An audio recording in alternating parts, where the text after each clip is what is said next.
Well, we've been talking about it for weeks, even incorrectly calling it the Yamamoto Pro at first, but the Flex Pro in Italy starts this weekend. And the lineup is stacked. Let's talk about it.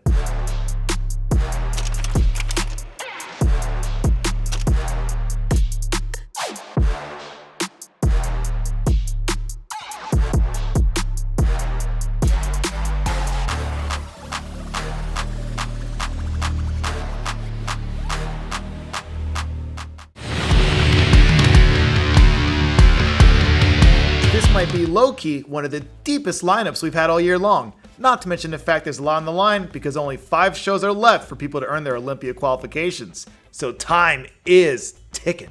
First up, we'll start with this update from REGAN Grimes released just a few hours ago. This was one of those holy moments that we only come across ever so often. As far as our rider Corey is concerned, you'd be crazy not to have REGAN as a clear-cut favorite heading into the weekend. Because if what we're seeing carries over to the stage, we could see a clean sweep all the way across the board.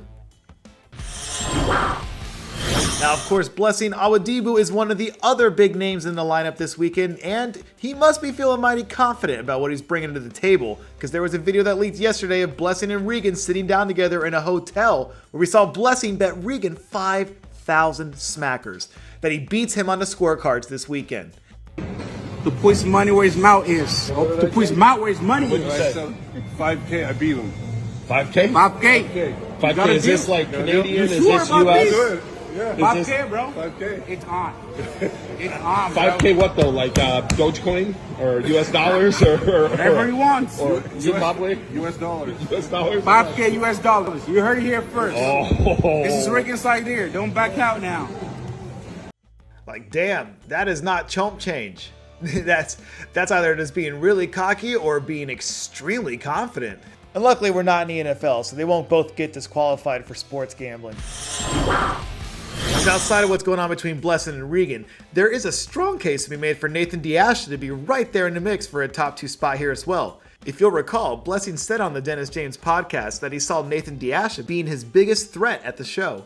We reported last week that Nathan says he feels like this will be his all-time best, and you know that he'll be hungry to come out and get after it here, especially if he feels like he's being overlooked, because there's no one in bodybuilding that's better at using the chip on his shoulder as FU motivation than Nathan. And there's a lot of other interesting names on our roster this weekend that we should touch on briefly, because there's a handful of these guys that will have a chance to really open up some eyes with a strong performance here, including Roman Fritz, who's in the midst of having the best season of his career, and if he can hold serve, there's a world where he can land in that 3 to 5 range as well. And we haven't heard many people talking about the other giant German in the lineup, Tim Budesheim. Let me know if I'm saying that right, who's also a sneaky top 5 candidate in our minds. And if this guy comes in dialed in, he will be a lot to deal with.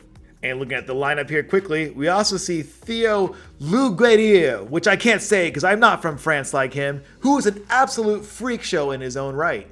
And the guy who might be the most intriguing in the lineup, and maybe a long shot dark horse pick to sneak his way into the top 5, is China's Ling Yang. From the front, that dude has some wild shots and crazy round muscle bellies.